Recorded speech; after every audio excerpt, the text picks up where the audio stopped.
وہ آیا ہے تو آنے دو، بچھا دو پل کے راہوں پر۔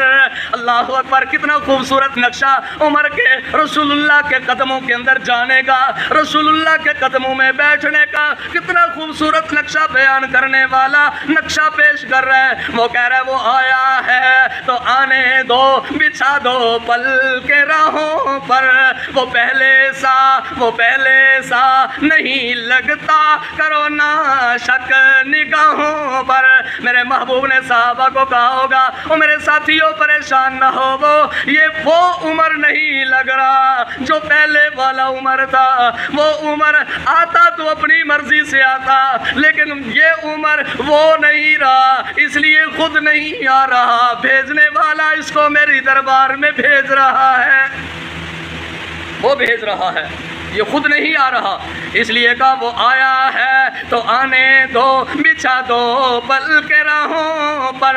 وہ پہلے سا نہیں لگتا، کرو نا شک نگاہوں پر۔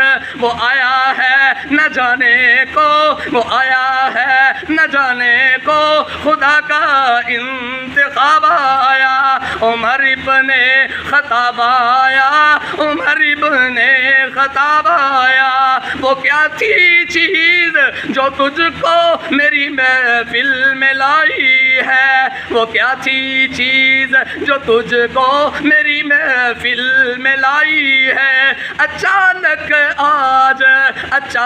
آج تبدیلی بتاؤ کیسے آئی ہے۔ سنی میں نے بہن سے وہ جو لے کر تو کتاب آیا، سنی میں نے بہن سے وہ جو لے کر تو کتاب آیا، عمر ابن خطاب آیا، عمر ابن خطاب آیا۔ میرے بھائی قرآن کی تلاوت سن گئے، وہ کتاب جو رسول اللہ صلی اللہ تعالیٰ علیہ وسلم لے کر آئے تھے، کوہ ہرا سے لے کر آئے، وہی کلام، اس کی سورت طٰہٰ، اس کی چند آیات سننے کے بعد مسلمان ہو گئے، کلمہ پڑھ لیا، رسول اللہ کے غلام بن گئے۔